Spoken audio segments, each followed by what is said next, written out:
Ladies and gentlemen, a very warm welcome. My name is Norbert Brockmann. I am a retired manager in the age of about 70 years, and I had the good luck to do what I want since the last 20 years. What I want to speak about today is a new finding on the calculation of the catenary, or the chain. I think a chain is the most natural curve in the world because it's formed by natural power. The presentation will have two parts. First, I want to speak about classic mathematics and measurement.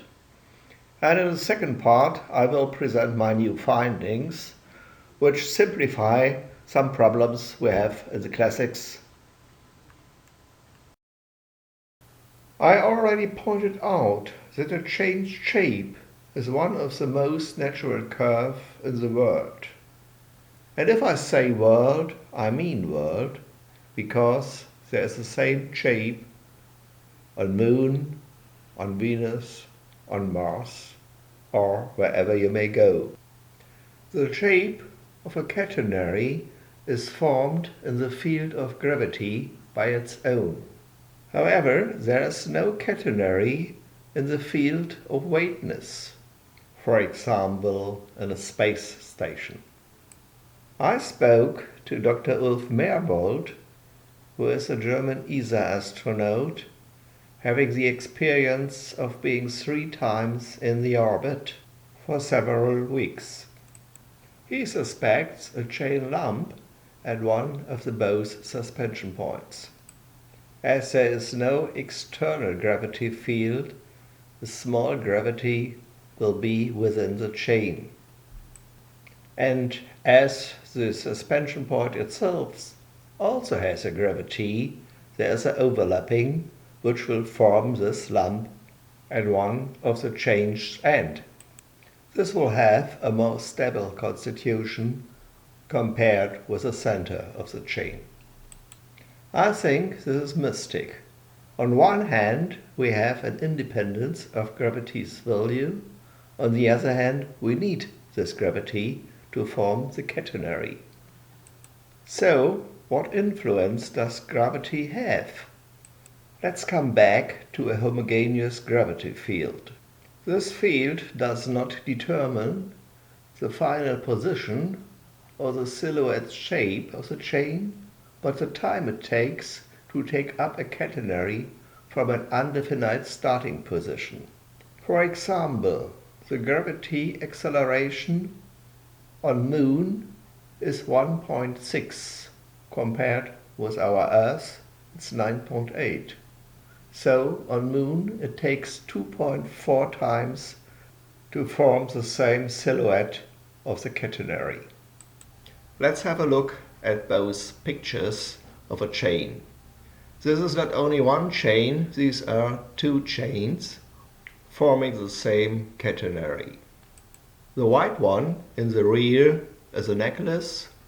In front you will see a ball chain made of some tiny silver balls. Both are of different construction, however they form the same shape. The magnification in the left picture will show this. The picture on the right shows an experiment. The original suspension point of the right branch is replaced by the suspension point of the ball chain. So, if we compare both pictures, we will see the catenary did not change its shape. In addition, the right picture shows the force diagram. It shows that the horizontal force is always constant. However, the vertical force has full power in suspension point, but is 0 in chain's low point. Please keep in mind this, we will use it later very often. In 17th century, it was very actual to find a solution for calculating the chain In this period, the term catenary was also introduced. In result of discussions between Huygens, Leibniz and Bernoulli, which was not always friendly, these two formulas are stand of the art for about 300 years. They are derived a few hundred times, so I'm not going to do this again. The upper formula calculates y from x, the bottom formula the length of a chain. They are based on cosinus hyperbolicus and sinus hyperbolicus. Both use the factor a, which is a scaling factor and in focus of this presentation. We already spoke about chains usually look different, however, they are similar. They can be mapped into each other. Key parameter for doing this is a scaling factor. Please remember, all the circles are equal. The only difference is their radius. And what a radius is for the circle, it's a scaling factor for the catenary. So, if somebody has given the scaling factor, it will be easy to calculate the catenary with the above-mentioned formulas. If the scaling factor is not given, this will be a job to do. We will see this and we will find a solution for measurement and calculating using the new findings. Before we take a look on the new findings, we will take the classic solution into focus. The problem with the classic formulas is that it's not possible to eliminate a from the hyperbolic term of the classic formula. A trick to do this is shown in the result. However, for a derivation, please have a look in the paper. It will take too long for the limited time of this short presentation. There are two well-known possibilities to measure the scaling factor r directly. However, both are prone to errors. You may measure the vertical position of the low point, however, you don't know where to measure from, because in reality you will also measure a vertical offset of the chain's suspension.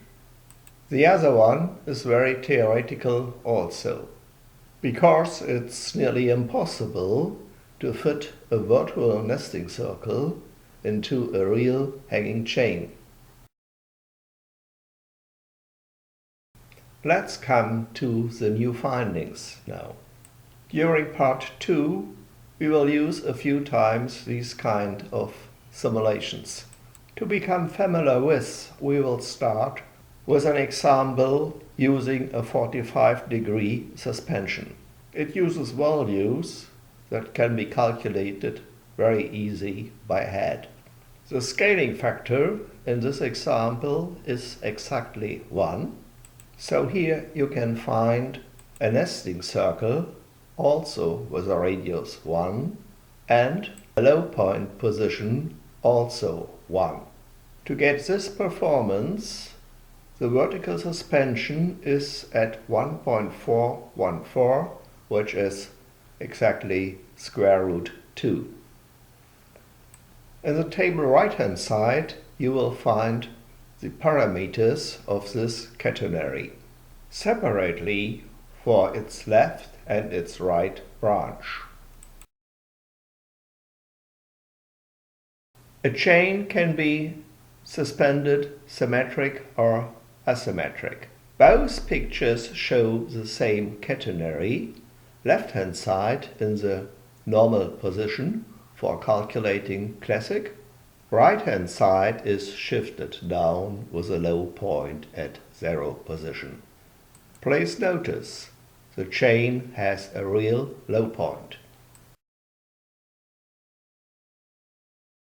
What you should keep in mind is both chain branches are proportional to the tangent angel's tangent.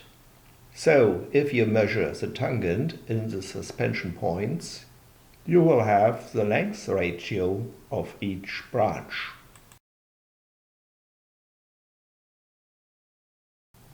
What we have already examined is a chain with a suspension forming a real low point.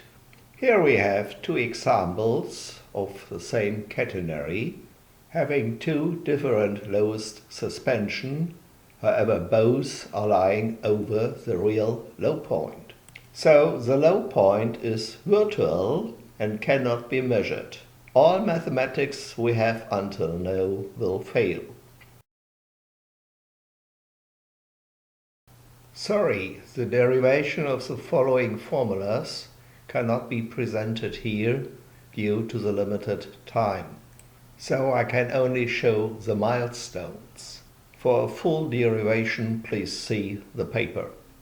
We already know how to calculate the scaling factor from the tangents. We start with the definition of the horizontal difference of both suspensions. Using this difference, called b, we will get the horizontal distance between both suspensions and the virtual low point, using the tangent of right and left tangent angles. We can now enter the distance to the virtual low point in the already known formula. From this we get the scaling factor r, which is based now on the horizontal distance between both suspension points. We now have a general rule to calculate the scaling factor of any possible chain, regardless if it is symmetric or asymmetric, if it has a real low point or a virtual low point. These new findings on the calculation of the scaling factor, which is a key factor in calculation of the catenary, offer a lot of possibilities. My new findings on the calculation of the catenary, presented here for the first time, simplify both calculation and measurement. Thank you for your attention.